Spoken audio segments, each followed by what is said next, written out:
O presidente pode premiar interesses, punir interesses, mediar conflitos, mas quem manda mesmo nessa parte aí é monopolisticamente o Congresso. Então eu vou dizer para o meu eleitor, cidadão brasileiro, você quer votar em mim? Por favor, me dê um deputado decente. Por favor, me dê um senador decente. Ou então depois não reclame que eu, na presidência da República, vou negociar com o que você elegeu. É assim que funciona a vida. Vocês vão ver agora a grande mídia, vai ser uma pancada por semana em cima da Dilma. Uma por semana. E é cruel, olha, o brasileiro talvez não tenha ideia do que é enfrentar a máquina clandestina de difamação que o PSDB de São Paulo montou. Não tem ideia o que é. Eu já passei por isso. Na maior manifestação política já registrada em São Paulo. Hundreds of thousands of protesters across Brazil. For weeks, Brazil has been consumed by allegations of corruption at the highest level. Abertura de processo de impeachment contra a presidente Dilma Rousseff. The leftist media is being blamed as Operation Car Wash nears her inner circle. Hello, I'm Barbara Serra, and you're at The Listening Post. These are some of the stories we're looking at this week. The pressure ramps up on the streets and in the media against embattled Brazilian President Dilma Rousseff.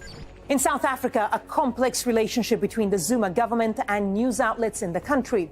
And he may be getting more coverage than anyone else in the U.S. election race, but Donald Trump definitely does not like the media. They are the worst. In the past week, Brazilians have had wall-to-wall coverage of a political scandal threatening to bring down the country's government. Last Sunday, more than 1 million people demanded the removal and impeachment of President Dilma Rousseff. It was the latest development in a 2-year-long story, an investigation called Operação Lava Jato, Operation Car Wash. The investigation centers on a billion-dollar corruption scandal at Brazil's mammoth oil corporation, Petrobras. The scandal has touched many of President Rousseff's close associates. Operação Lava Jato has dominated the news in Brazil and has brought the biases of the mainstream media starkly into view. Rousseff is the second successive left-wing president to be elected in Brazil, and she and her Workers' Party complained that they've been in the crosshairs of a mainstream media monopolized by right-wing conglomerates. The corruption story has not made life easy for the Rousseff government. It's battling waves of negative reporting.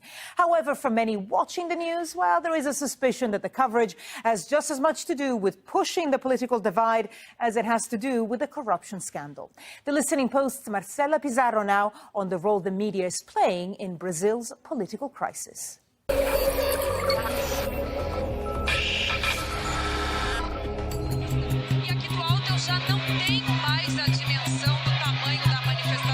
On Sunday the 13th of March, Brazil's largest broadcaster, TV Globo, suspended its regular programming to cover protests across the country. The media had spent a lot of airtime in the run-up, urging people to take to the streets to demand the impeachment of President Dilma Rousseff. Rousseff isn't under investigation herself. Who turned up to protests says a lot about Brazilian politics, society, and its media. The demographic profile of people who went to the streets last Sunday is very particular. They're like upper middle class, white. They're from the southeastern part of Brazil, I mean the richest part of Brazil. So, you know, there is this bunch of very discontent white middle class folks who do not like the Workers' Party from the beginning, I guess. And this sentiment has been fed and also augmented or increased by the media. And there was one photograph that went viral on Brazilian media that was absolutely outstanding. It was this middle-aged, middle-class couple going to the demonstrations, and right behind them there was the nanny push-pramming the toddlers. And that's it. You know, you can protest, you can drink. There are a lot of people drinking champagne at this huge... it was a bit of a demonstration carnival, but she has to go there to take care of the toddlers, even in the middle of the demonstration. So this, in a nutshell, is the portrait of Brazilian society. If you don't understand that, you don't understand nothing that's going on at the moment. Brazil is a country of 200 million. Its deep social divides have been at the heart of national politics. For over a decade, the left-wing Workers' Party, led by former President Lula da Silva, oversaw a period of significant economic and social change. The media system, however, remained remarkably untouched. 5 families, amongst the richest in Brazil, control 70% of the mainstream media. Grupo Globo, owned by the Marinhos, runs the TV Globo network. The Civita family owns Grupo Abril. That publishes Brazil's most read news weekly, Veja. Grupo Folha is owned by the Frias family. The Sards own Grupo Bandeirantes, and the Macedos own Grupo Records. All 5 families have been part of the Brazilian establishment, the ruling class, for decades. Neither Lula nor Rousseff pushed for diversity of ownership in the media landscape. The big media houses have remained unmoved. There is a sense that a lot of the media owners have not been capable of living with change, as if they feel too threatened with everything that's happening. Any type of ideology which can be perceived as being more progressive is instantly put down, instantly criticized. What the current political crisis does is intensify people's emotions. The country splits into 2 very clear groups and the debate becomes insane. This is a very serious problem. The traditional media has started to become a target of the current animosity. Even if you can identify a particular political leaning in one news outlet or another, the other side's viewpoint will never be omitted. This would never happen as it does on social media, because the press is committed to listening to all sides. Corruption is not a news story in Brazil. However, no investigation has been as big as Operation Car Wash. At the center of the scandal is the oil behemoth Petrobras. Its executives are accused of taking bribes and making illicit political donations. President Rousseff was head of the corporation between 2003 and 2010. She'd been cleared of any wrongdoing, but more than 30 members of her government are under scrutiny, including her mentor and predecessor, Lula da Silva. This is a big story, meriting aggressive coverage, but news outlets have been spurred on further by the head of the investigation, the media-savvy judge Sergio Moro. It would seem as though Moro's media strategy was set out a decade ago, before Operation Car Wash even began. In 2004, he wrote an article about another investigation in Italy called Mani Pulite, or Clean Hands. That campaign's success, wrote Moro, was rooted in how investigators used the media to intoxicate the political atmosphere. In that particular piece, his idea is that the media has to be used, right?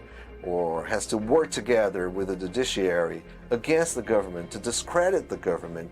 So that would be the only way to actually get hold of the corrupt politicians and put them in jail. These investigations are supposedly secret, but they are always leaked, and the media actually accuse many people beforehand, before the investigation is concluded. So these people have their reputations thrown into the garbage. They're tried by the public opinion way before, they have an actual trial. Why are there so many leaks? Well, this is a typically Brazilian way of conducting these things. There is always a back door, a leak. What we do is to produce coverage that is the most accurate, in the sense that we don't prejudge. There is an opinion section in the newspaper that's reserved to showing the newspaper's views, but to us, who work with journalistic coverage, we limit our reporting to the facts. Not everyone agrees with that assessment. Over the past 2 years, the news magazines Veja and Época have been criticized for their thinly sourced reporting on this story. Alex Quadros, a journalist based in Sao Paulo, wrote a lengthy piece accusing the 2 magazines of resorting to vague implications and providing no documentary evidence. And during an evening bulletin on TV Globo this month, protesters stood behind one correspondent holding signs that read, "Globo wants to incite a coup, it wants to burn the country." What people have become more conscious about is the ways in which sectors of the media are trying to make political advantage of this issue and thus force an impeachment, force a type of soft coup now through the justice system. It's very shoddy journalism because there's no proof, it's just innuendo. For the developing world, this is one of the most important stories of the past few years and for the foreseeable future, because it's a corruption war, it's a political economic crisis mixed with an information war at the same time. So everybody has to pay attention.